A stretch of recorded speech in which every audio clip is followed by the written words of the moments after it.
Ladies and gentlemen of the press, this is a statement by me on the situation in Nigeria. From all indication, a new government has been established in Nigeria. I wish to state that I, on my part, have also accepted the change and pledge my full loyalty to my nation, to my country, and the new government. Therefore, in the overall interest of the nation and our beloved country, I appeal to all concerned to cooperate fully with the new government and ensure the preservation of peace, unity, and the stability of our dear motherland.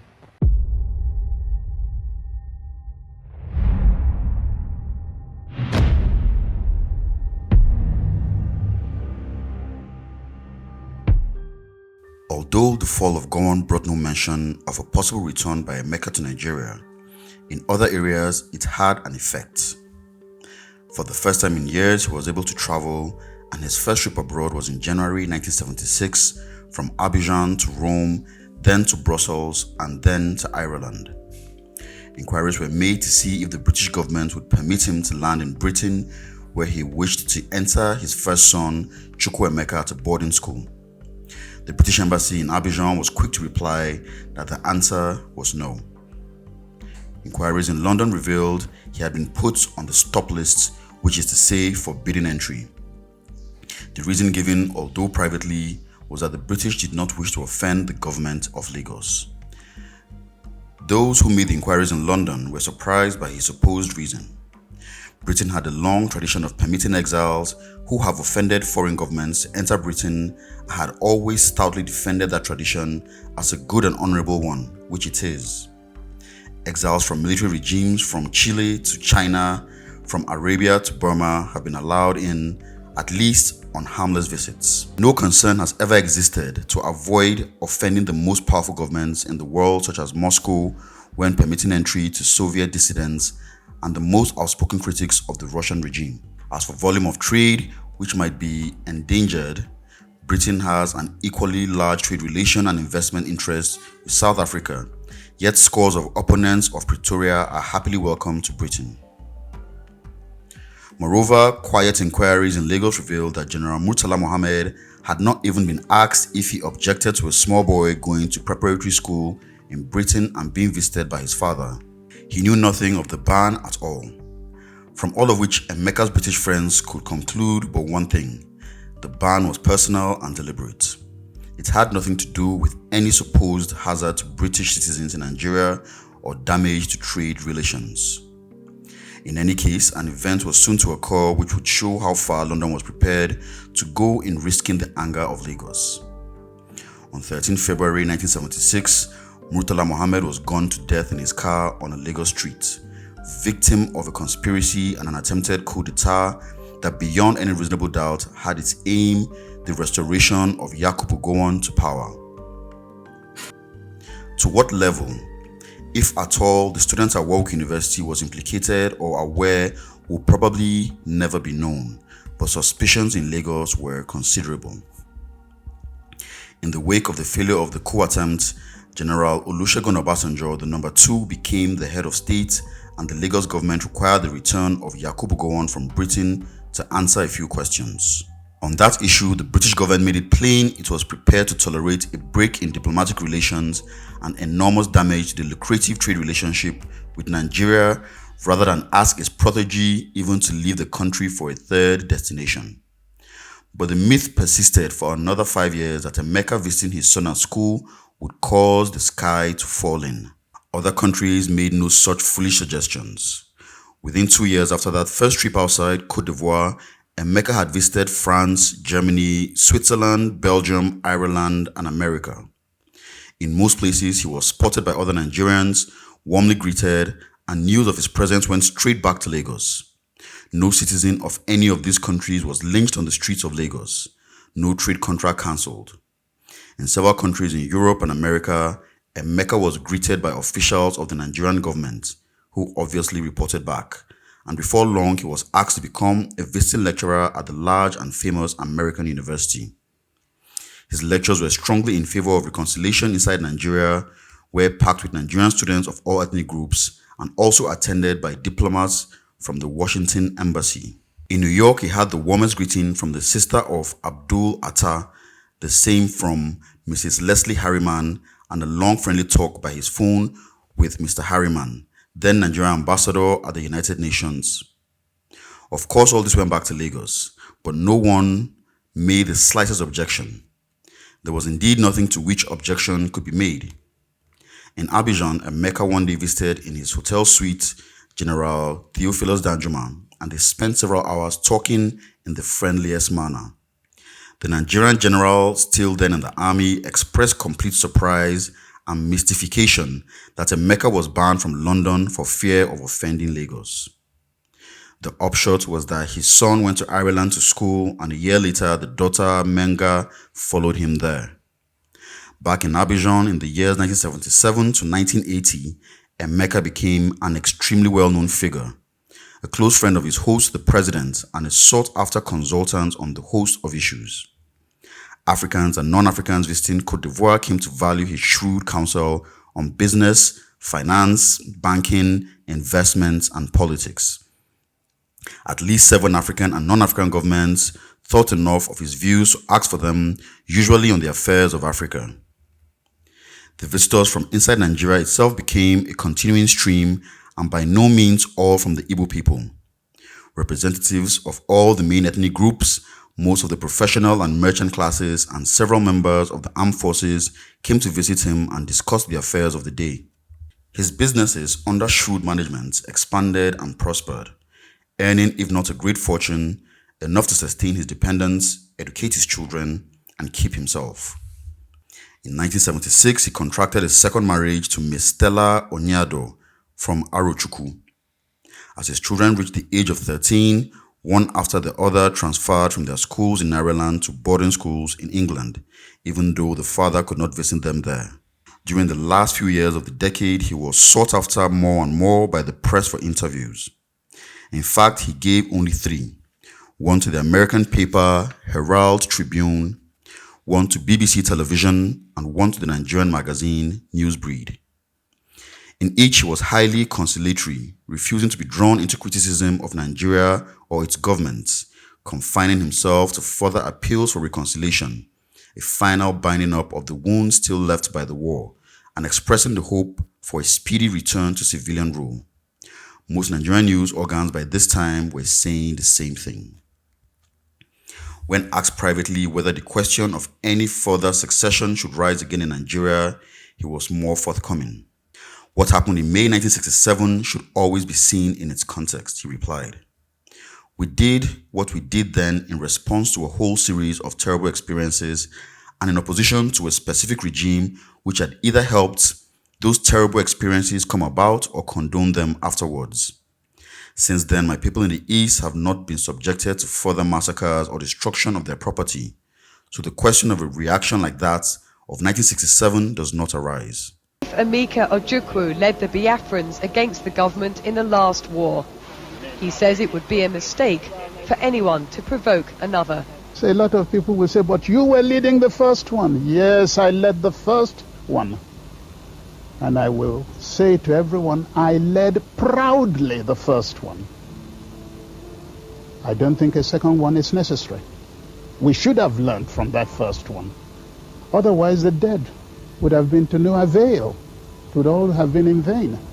One should not forget that the war of 1967 to 1970 taught everyone, even the victors, a lesson which is that you cannot treat a people, even an ethnic minority, that way. If you do, they will fight, because they have no choice but to fight. I believe that if we, on the Biafra side, learned things to our costs in that war, so did all the Nigerians. Chief among these, I believe, is that we earn the respect even of those who fought us. That is important in this world, but most of all in Africa, to have respect and self-respect. We fought for it, In our people's suffering, we earned it. That's why I do not think we shall be subjected to those things ever again. He learned of the definite return to civilian rule scheduled for September 1979 with undisguised pleasure. He had wished to see it for years. As preparation for the political campaign of 1979 began, he was approached by the GNPP and asked if he would stand as their candidate for the constituency of Nnewi. After considerable thought and reflection, he decided to accept. Privately, he thought Alhaji Shehu Shagari would win the presidency anyway, but agreed to stand for Nnewi after being visited by a strong delegation from that town, who pleaded with him to stand for them even under any party banner. In fact, it was the shortest campaign in the election. The moment the candidate was announced, the military government jumped several feet in the air with shock. The skies over Nnewi began to rain security officials, and the Federal Electoral Commission immediately quashed the candidature as null and void. And that, apart from a forlorn and futile court appeal, was that. "I'm not terribly surprised," Emeka said later, when it was suggested that the FEDECO decision and the court ruling might have been less than impartial. One cannot expect too much. In any case, it gave Obasanjo a nasty fright, which cannot be a bad thing. He saw his forecast of a presidential win by Shehu Shagari come true, but by a tiny majority. For the sake of stability, it should have been a clear victory, Emeka remarked. Actually, with rather better tactics, it could have been. For the next 20 months, he watched the slow breakup of the post-election party alliances with despair. The old story he told a friend. Everyone jockeying for a personal position, few prepared to serve the nation as a goal in itself. But with the muzzle finally taken off by the return of the civilian rule, long suppressed freedom of expression of the Nigerian people once again came into its own. Increasingly, politicians, journalists, and opinion formers began to say what many had thought for years, that a true binding up of the old injuries could not go forward until the last trace of the 1967 to 1970 war had been dealt with. The exited Emeka Odumego Ojukwu said an increasing number of voices should be allowed to return home.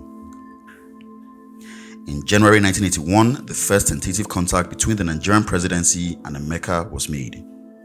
He was asked for his views, he gave them. They were brought back to Lagos. A second meeting followed, then several more. In the summer of the year, the British Foreign Office, made aware of these continuing contacts, finally allowed Emeka to visit London. In a hotel room there, he was told President Shagari intended to make 2 successive broadcasts to the Nigerian nation.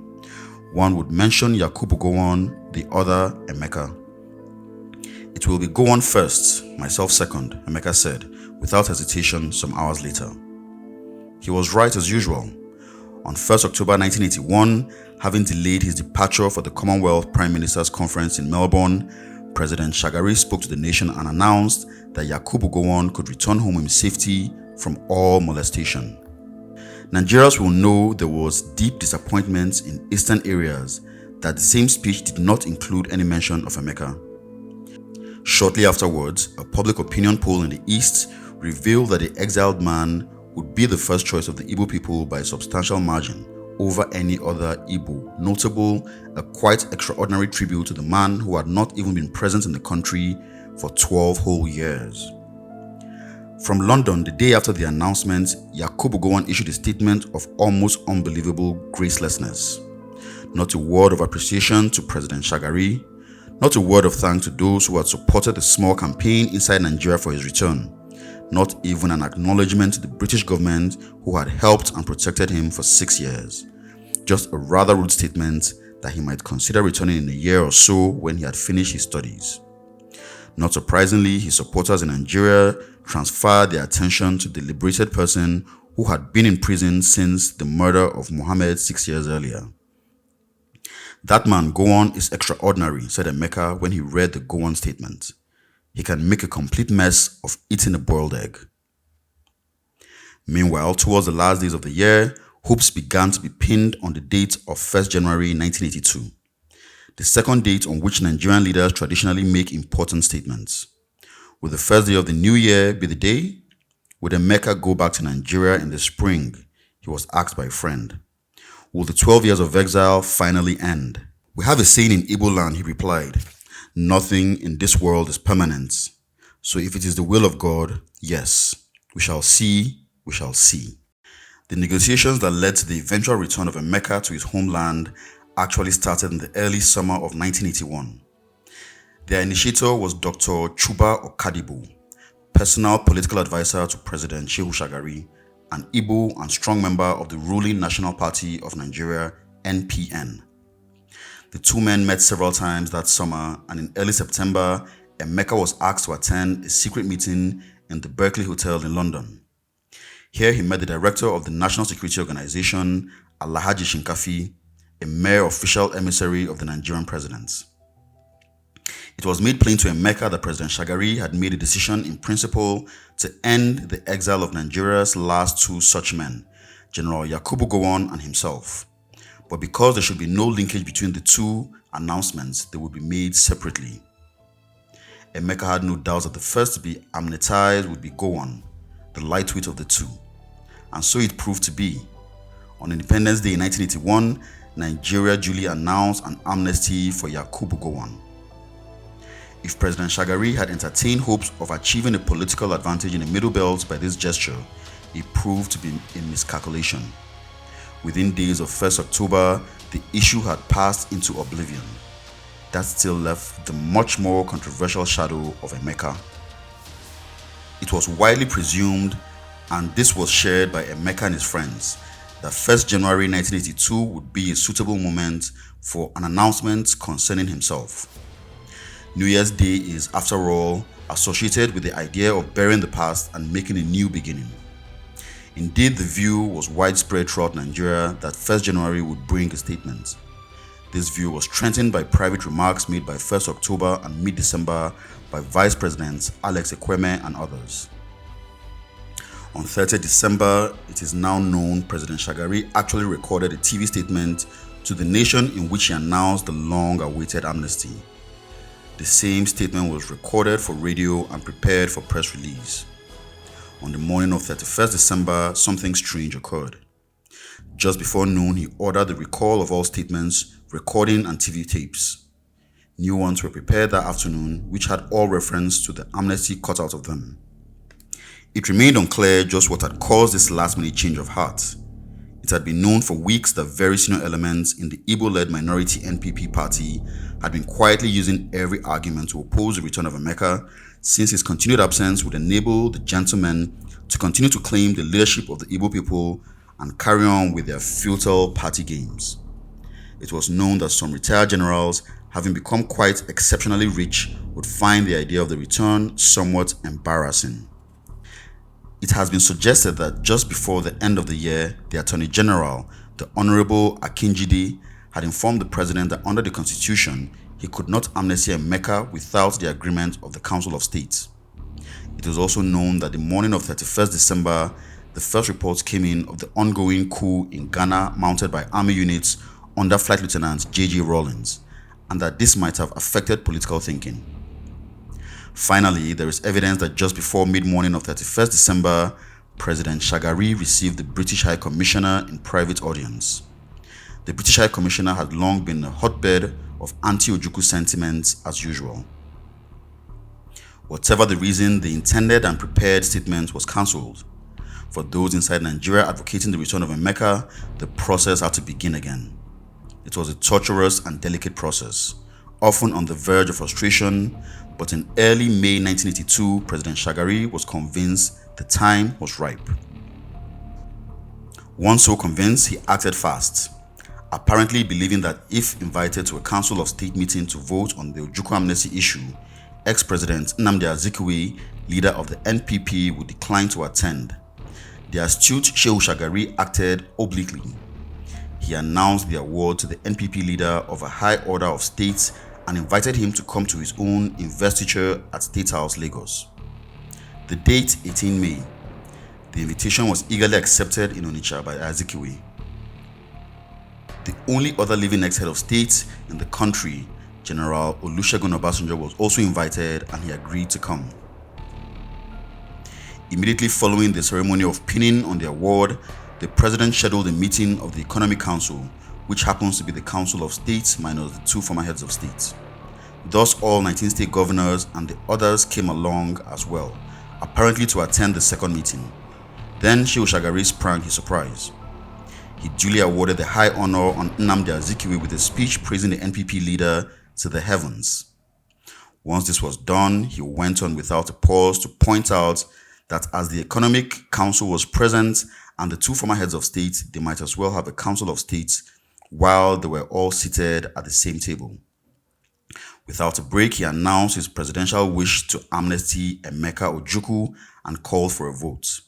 It was a triumph of the political arts. One by one, the state governors' hands went up, and finally, NPP governor of Anambra State, James Nwobodo, raised his own. Staring at the table, General Obasanjo raised his. With a last glance around at the forest of hands, Dr. Azikiwe slowly raised his hand too. It was done, and it was unanimous. The president smiled and summoned a secretary to whom he handed the decree. The man left the council chamber, and within minutes, the decree was on the radio waves. It was just after noon. Not long after that, in the 2 Igbo states, people were dancing in the streets. A very senior Nigerian delegation arrived in Abidjan 2 days later to discuss with Emeka the details of returning home. Even in that short time, from popular and press reaction, the NPN leadership was beginning to realize what an ace card they had dealt from the pack. With the details fully discussed and agreed, the question of a date came up. Emeka proposed 4th June. 4 days later, he got a message back from Lagos. On the 4th, the president would be touring the northern states. On the 11th, it would be the threshold of the NPN party conference. Will the 18th be all right? June 18 was agreed. Preparations were begun. They would turn out to be hardly adequate because few had yet begun to comprehend the tide of popularity Emeka still enjoyed in his homeland of Nigeria. On the morning of 18 June, the process of going home began. Emeka and 2 friends left his house in Abidjan and drove to the airport. There, a small group of local officials and chiefs of Côte d'Ivoire dwelling Nigerians awaited him. At 9, a charter jet of Nigeria Airways allocated to the Ojukwu party by the Nigerian presidency arrived an hour late. From it descended a delegation of chiefs and notables sent to bring him home. They were headed by Alhaji Galadima of Borno and included a Yoruba and several Igbos. After a brief ceremony in the Abidjan Airport VIP lounge, while the aircraft was being prepared, Emeka thanked delegates from Nigeria, thanked the president and the people of Côte d'Ivoire, and bade farewell to the country that had sheltered him for 12 and a half years. The plane took off at 10 a.m. local time and began the 1-hour flight to Lagos. During the flight, Emeka chatted with Alhaji Galadima, then passed down the plane to thank those who had come for him in a more personal manner. The Yoruba in Yoruba language, the Galadima in Hausa, and the Igbos, of course, in Igbo. This raised some eyebrows. People had forgotten he speaks all 3 languages. The reception at Murtala Mohammed Airport was thunderous, exceeding by far what had been planned for. A crowd of 4,000 or 5,000, including just about the entire airport staff, surged through the building, carrying Emeka shoulder high and cheering until the plane echoed. In a brief stopover in the VIP lounge, scores more pressed forward to greet and shake hands. Outside the building, about 150,000 swirled around the area, swamping the roads, car parks and fields, defying the mounted police to chase them away, swallowing Emeka's car completely from sight at times. The official motorcade broke up in seconds, its various cars blocked by the crowd, forced to divert and reach the Ikoyi Hotel as best they could. The crowd had eyes and chairs for only one car, from whose sunroof Emeka stood and waved with both hands. An NPN official of the welcoming committee looked on with open mouth. "We thought he was popular," he said, "but nothing like this. It's unbelievable."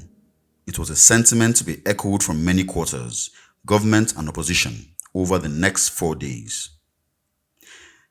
There was a similar 150,000 strung out all the way to Lagos and into central Ikoyi.